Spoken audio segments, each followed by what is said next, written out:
Buonasera da Marco Angileri, motori accesi per il magazine settimanale del Motorsport su Telefriuli. Questa sera a F Motori, dopo le notizie dai campi di gara, avremo ospite Luca Desirò, pilota rally al rientro nel 2021 dopo parecchi anni di assenza dalle competizioni, e poi focus da Bibione sulla Night Race, motocross sulla sabbia ed il Triveneto di Enduro dallo scorso fine settimana nella città balneare. Ai nostri microfoni avremo i tanti protagonisti, tra cui il neocampione del mondo enduro Andrea Verona. Nella finale di Orvieto del trofeo italiano velocità in salita dello scorso fine settimana, affermazione per Lorenzo Lucas, pilota triestino che con 2 gare praticamente perfette conquista il titolo di gruppo e di classe.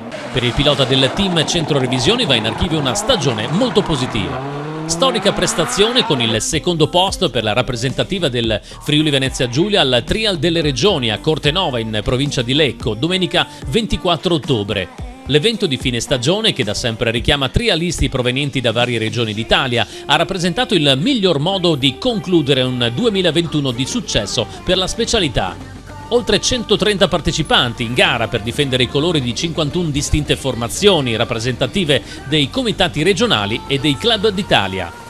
La squadra regionale, composta da Giacomo Brunisso, fresco campione italiano Trial 125, assieme a Gabriele Agostinis, Terry Kraigero, chiude al secondo posto a sole 3 penalità dalla Lombardia. Terza posizione per il Veneto.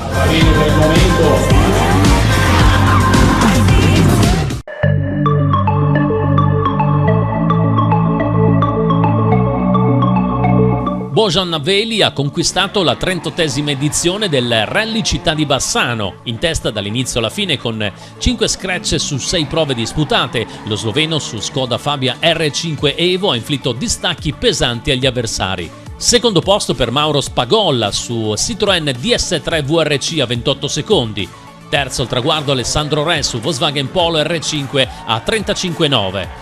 Coetaneo di Bojan, il driver comasco, è stato suo fiero antagonista ad inizio stagione dell'IRC Cup a Rally Piancavallo con la seconda piazza, dove Simone Miele si è preso il terzo posto. Il pilota varesino trionfa nel IRC Cup Pirelli portando a casa il pesante montepremi. Nella gara veneta erano presenti anche Alessandro Cepek e Fabrizio Colia su Renault Clio RS. L'equipaggio della Gorizia Corse porta a casa il terzo posto di classe N3 e soprattutto il primo di Mitropa Challenge Light Trophy.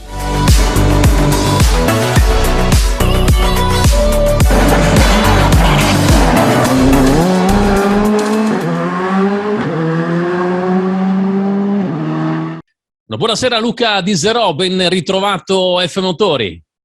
Buonasera a tutti voi. Allora Luca, partiamo innanzitutto da questo tuo ritorno nel 2021 dopo tanti anni d'assenza del mondo dei rally dove ti sei fatto conoscere per tanti anni di militanza. La voglia di gareggiare c'è sempre stata, perciò dopo quanti anni c'è stato il ritorno nel 2021? Dopo quasi 14 anni, diciamo, dal 2008, dai. Però mi sembra che la voglia sia quella di una volta, quella di battagliare, quella di divertirsi, o sbaglio? Ma la voglia c'è sempre stata, e fortuna anche, sono sempre rimasto nell'ambiente, un po' andando a fare delle assistenze, un po' con il mio lavoro mi porta a riparare parecchie auto da rally, quindi sono sempre rimasto nell'ambito, sempre con la speranza di rientrare, e finalmente è arrivato il momento. Senti, dopo 14 anni di digiuno, tu hai corso spesso, perciò hai affrontato diverse gare. E qual è la differenza più grande che hai trovato in generale, sia sotto l'aspetto tecnico, poi dell'ambiente stesso dei rally, proprio nelle gare stesse? Ma diciamo che fondamentalmente nei paddock si vedono sempre gli stessi, quindi questo vuol dire che i vecchi tengono sempre alto l'onore e hanno comunque la passione che nel tempo non è mai cambiata. Diciamo che sono rientrato in un momento un po' particolare perché anche dovuto a questo Covid la cosa più faticosa è stata preparare tutte le carte da mandare agli organizzatori. In principio ho visto dei cambiamenti, ecco, quest'anno con l'inserimento degli antitaglio c'è stata un po' una rivoluzione anche sulle note, perché comunque già dalle ricognizioni ti trovavi costretto a a fare il conto di trovarsi questi ostacoli che secondo me sono anche giusti, perché comunque il ripristino delle strade anche per gli organizzatori diventa un costo, però insomma Poi c'è anche c'è il da stare problema attenti. legato alle eventuali rotture delle vetture, perché i tagli spesso sono dolorosi. Ma guarda, proprio a San Martino un mio carissimo amico ha avuto il non piacere di conoscere un antitaglio durante lo shakedown e effettivamente ha fatto parecchi danni perché ha rotto cerchi, piegato bracci, forato, quindi sì, fanno un po' di danni. E lo stesso anche a San Martino, un altro mio compagno di classe purtroppo, che tra l'altro era anche nelle prime posizioni, se non in prima posizione addirittura, ha dovuto rinunciare alla vittoria perché ha bucato una ruota, quindi di conseguenza sono abbastanza insidiosi, ecco. Luca, allora un rientro con una vettura vera e propria da gara, una 208 R2B, come è andata con la frenata? Perché li stacchi veramente all'ultimo. Ma diciamo che con la frenata non sono ancora riuscito a trovare il mio limite, perché comunque devi frenare veramente quasi dentro in curva. Tra l'altro era anche la prima volta con un sequenziale, quindi un po' di timore di sbagliare, un po' di timore di fare qualche fuorigiri o magari di fare una cambiata non corretta mi ha portato a guidare abbastanza in maniera accorta. Però una grandissima macchina che è la classica auto che ti fa innamorare e non vedi l'ora di risalirci. Una vettura poi da tenere sempre su di giri, perché la gestione mi sembra sia 7.000-8.000 giri, Sì. bisogna farla cantare, come si dice in gergo. Sì, tra l'altro il mio navigatore spesso mi tirava le orecchie perché diceva che tiravo poco le marce, allora mi focalizzavo a cercare di vedere quella famosa spia rossa che è quella che indica il momento ideale in cui va fatta la cambiata. Hai parlato di navigatore Peressuti, che mi sembra che al tempo abbia già affrontato e condiviso con te l'abitacolo nei rally. Sì, diciamo Stefano è per me un punto di riferimento, tant'è che nel momento in cui ho azzardato il rientro l'ho chiamato in causa e lui non ci ha pensato un minuto, mi ha detto Beh, subito sì. ricordiamo, ecco, lui ha continuato a correre, a navigare diversi piloti mentre tu ti sei fermato, perciò hai trovato anche una garanzia, uno che ti conosceva, ma soprattutto uno che aveva una esperienza attuale nei rally. Bravo, dici bene perché lui comunque è anche uno molto puntiglioso per quanto riguarda regolamenti, preparazione della gara ed è uno che, te lo posso garantire, lui sale in macchina per vincere e quindi mi ha dato le dritte giuste, mi sta seguendo passo passo e nonostante comunque la mia ruggine, perché non ti nego che devo ancora toglierne parecchia, ha sempre rispettato le mie scelte anche quando secondo lui potevo azzardare qualcosa in più, però dentro me non mi sentivo ancora pronto per buttarmi dentro come sarebbe da fare, ecco. Senti, due gare, il rally della Marca Trevigiana e poi il San Martino di Carsotto, due rally blasonati, rally molto importanti, diversi fra di loro. Dei due quale ti è piaciuto, al di là del risultato che hai fatto, quelli che forse hai apprezzato maggiormente delle due gare? Allora, la decisione di fare il Rally della Marca innanzitutto è nata un po' così goliardicamente perché un mio vecchio caposquadra al tempo della Colt mi ha fatto la proposta di salire in macchina perché aveva saputo che avevo rinnovato la licenza e lo ringrazio perché grazie a lui sono riuscito a mettere in piedi questa partecipazione. E la scelta della gara è stata mirata perché consapevole delle mie difficoltà e del mio rientro dopo tanti anni, ho preferito fare una gara dove si sarebbe svolta una prova speciale al venerdì, in questo caso il Cesenne, prova che già conoscevo, che avevo fatto in passato e avevo avuto anche buoni riscontri cronometrici. La scelta è stata studiata perché facendo una prova il venerdì potevo capire un attimino dove eravamo messi, soprattutto io come ero messo a livello di guida e di riflessi, per poi metabolizzare durante durante la sera e ripartire il sabato già con le idee chiare per cercare di migliorarsi prova dopo prova. Diciamo una scelta calibrata e perfetta, direi. Torniamo a discutere della vettura. Te l'aspettavi così? Immagino che una gara tutto d'un fiato poi con una vettura nuova dopo tanti anni di digiuno non sia stato facile da poter gestire sia come gara che come vettura, però lo dicevamo prima, una vettura che dà delle belle sensazioni e la puoi spingere quasi al limite con delle prestazioni veramente importanti. Ecco, sì, ritornando al discorso di prima sulle differenze che ho notato dai rally negli anni 2000 in cui io ho cominciato ad oggi, è veramente la percorrenza in curva, perché questa auto ha una percorrenza di curva inaspettata, della serie quando con il 106 all'epoca eri già sul chi va là che non sapevi se riuscivi a restare in strada, con questa è il momento in cui lei incomincia a tenere, quindi è una macchina che va fatta scivolare, però comunque ti dà quella sensazione di controllo che si trasmette nel momento in cui proprio lei perde la prima parte di aderenza, è il momento in cui la gomma lavora, quindi va buttata dentro in curva come non ci fosse un domani.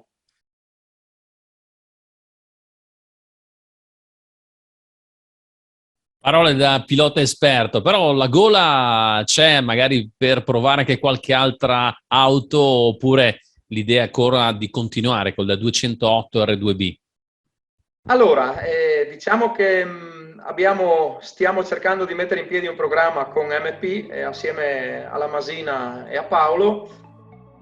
Per il prossimo anno mi piacerebbe provare a fare il campionato che comprende le gare del Marca, del San Martino e quindi il CVRC su asfalto. Non ti nego che sarei tanto curioso di correre sulla terra con quella vettura, perché ho corso già negli anni passati in un trofeo sulla terra e mi sono innamorato di questo tipo di fondo. Quindi al momento la macchina non ha l'assetto e non ha l'equipaggiamento da terra. Partiremo adesso 2022 con questo programma per vedere di partecipare al CVRC.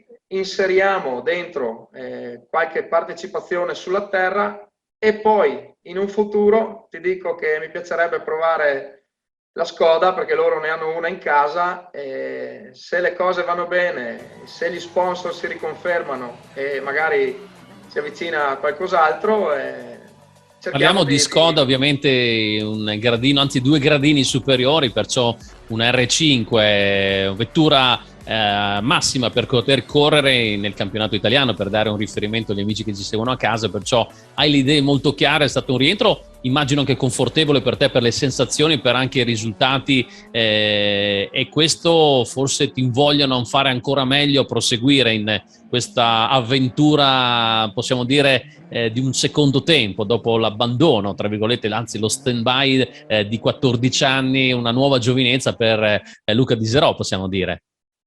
Sì, fortunatamente hai detto bene Marco, sono anche cresciuto, di conseguenza era un po' un cavallo pazzo, perché quando correvo con i 106 ogni tanto qualcosa combinavo.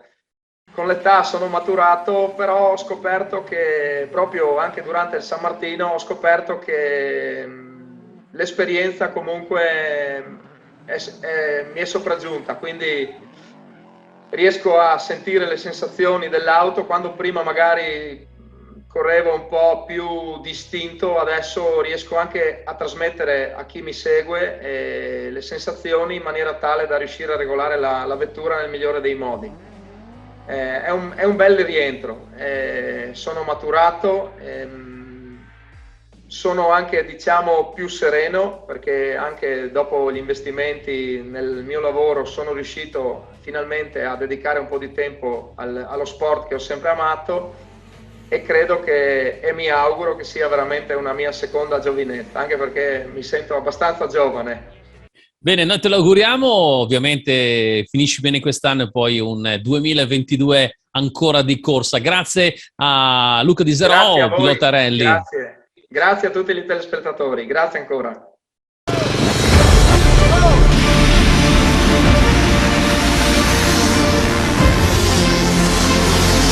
Ad aprire il fine settimana di gare a Bibione, sabato 23 ottobre è andata in scena la Night Race, competizione a squadre di motocross sulla sabbia in notturna.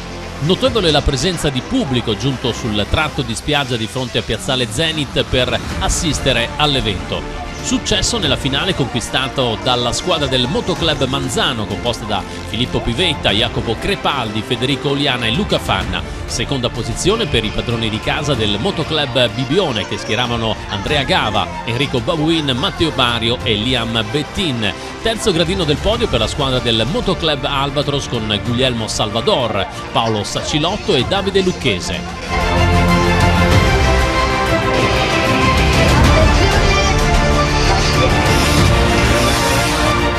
Nella finale individuale, supercampione, successo di Andrea Gava davanti a Francesco Muratori. Sorprendente terza posizione per il 16enne isoltino Tommaso Murgut.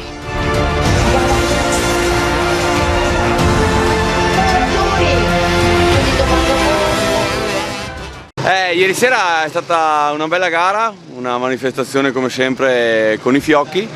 E sono contento di essere riuscito a vincere la supercampione, che per me era importante per via del motoclub, del mio piacere di correre in sabbia, quindi riuscire a vincere davanti a tutto questo pubblico che c'è stato è stata veramente un'emozione.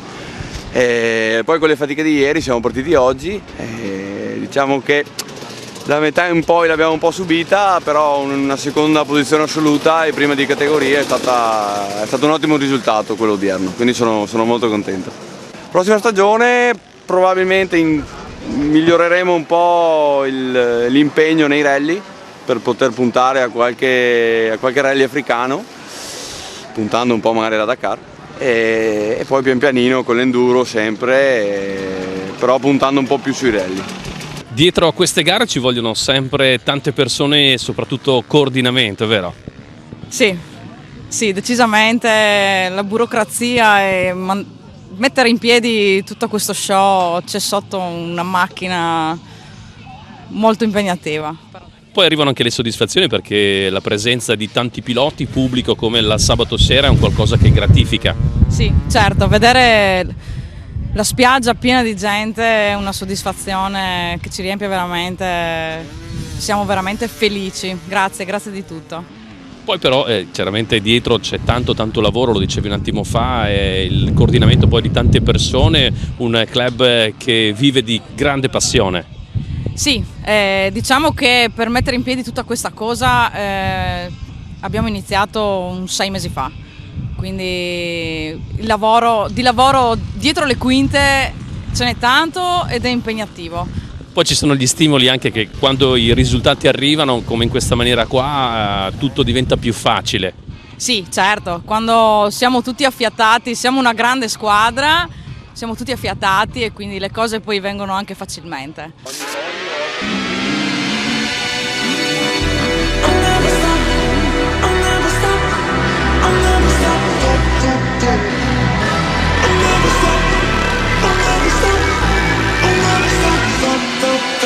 Domenica 24 ottobre Bibione ha ospitato la tappa finale del campionato triveneto di enduro.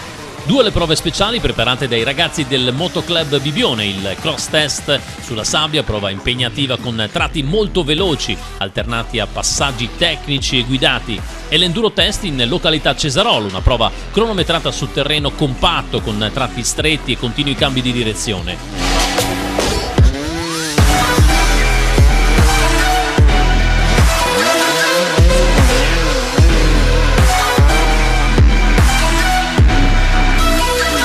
Dopo un'intensa battaglia durata tutta la gara, vittoria di Elia Rigo sul filo di lana, il pilota del Motoclub Gaerne su KTM 250 a 4 tempi, ha preceduto di soli 3 secondi Andrea Gava del Motoclub Bibione sulla Beta 250 2 tempi del team NSM. Chiude a podio anche Davide Beggio del Motoclub Bibione in sella alla Honda 450 4 tempi a 17 secondi dal vincitore. Ottima prova per Kevin Quass del Motoclub Albatros su Honda 450 4 tempi al quarto posto, seguito da Alberto Baratto del Motoclub Gaerne, quinto. Andrea, Bibione innanzitutto da turista dopo la conquista del titolo mondiale. Sì, ciao a tutti, siamo qui a Bibione per l'ultima prova del campionato Triveneto Enduro. Oggi in veste di spettatore, di turista e non di pilota. La mia stagione si è conclusa la scorsa settimana con l'ultima prova del campionato del mondo, quindi adesso un po' di pausa in queste settimane per poi preparare al meglio la prossima stagione. Quindi sono venuto qui a Bibione per vedere i ragazzi andare in moto, perché so che è sempre una bella gara. Ho corso l'anno scorso, ho corso l'anno prima, quindi sono venuto a vedere per guardare un po' i miei amici, gli altri ragazzi che smanettano qui in spiaggia nell'altra prova speciale. Cambiato moto, ti sei riconfermato nonostante non sia stato poi un inizio facilissimo con Gas, però hai preso il volo. Sì, la mia stagione si è conclusa al meglio, diciamo, con la vittoria del campionato del mondo, quindi l'obiettivo che ci eravamo posti io e il team è stato raggiunto. E non è cominciata benissimo con le prime prove di campionato italiano, dove ho faticato un po', però penso sia stato normale, visto che arrivavo da 4 anni con un'altra moto. Ho dovuto abituarmi un po', adattarmi io alla moto e un po' la moto a me nelle prime prove, nel primo periodo dell'anno. Però pian pianino con il team, assieme al team, abbiamo fatto un buon lavoro e siamo riusciti a raggiungere un buon equilibrio, un buon compromesso con la moto, e anch'io mi sono adattato abbastanza bene. È stata una stagione di crescita per arrivare poi alla fine appunto in buona forma alle ultime gare e riuscire a portare a casa il titolo. Per il 2022 quali sono i programmi? Allora, adesso con il team stiamo un po' iniziando a programmare la prossima stagione. Ho visto che il campionato del mondo comincerà verso maggio, hanno appena presentato il calendario, quindi c'è abbastanza tempo e sicuramente adesso un po' di pausa. Poi inizierò la preparazione e per quanto riguarda la classe, la cilindrata con cui correrò, non lo so ancora, dovremmo discuterla con il team e poi vedremo, si vedrà la prima gara. Devo dire che abbiamo avuto un pubblico strepitoso per la serata notturna delle manche di motocross ieri sera. Avevamo un po' di vento di bora che era piuttosto fastidioso e freddo. Devo dire che il pubblico che si è riunito per vedere questa manifestazione è stato strepitoso, perché ha avuto pazienza fino alle 11 ad aspettare il vincitore. Bravi i piloti, un sacco di gente, una serata meravigliosa e meglio di così non si può. Parlando del Triveneto Enduro, anche in questo caso la spiaggia di Bibione, ma non solo, baciata dal sole. Assolutamente, dobbiamo ringraziare sempre quello lassù che ci dà queste belle giornate, e oggi siamo partiti in bomba, la giornata è freschina anche oggi, però non importa, i piloti anzi sudano. Abbiamo dei nomi strepitosi che corrono, non male. In questo momento c'è in testa il nostro Gava Andrea, che è anche stato il vincitore di ieri sera, quindi siamo orgogliosi di questo. Comunque aspettiamo la fine, gente tanti curiosi, e bellissimo. Un format vincente questo vostro, motocross sulla sabbia, l'enduro, una grande festa di sport. Siamo riusciti a emozionare il pubblico con la serata, con il LED wall, con i droni, una tecnologia meravigliosa, per cui facciamo un po' l'americanata, i fuochi d'artificio, le fiamme, queste cose, per cui la gente vive questa emozione, ed ecco che il format diventa bellissimo. Quindi una prefazione della gara del Triveneto della domenica, quindi un passatempo per chi è qua, ed ecco che la gente lo prende come una serata di divertimento. Quando le gare funzionano in questa maniera, sia sotto l'aspetto tecnico-sportivo che di presenza di pubblico, nascono sempre delle nuove idee. Ma non si può dirle, nascono esattamente perché appunto si vedono i difetti, si creano delle opportunità, dei pregi, c'è qualcuno che ti dà dei consigli, e se adesso la città di Bibione capisce tutto questo, noi il prossimo anno saremo in gioco per crearne dei nuovi sicuramente.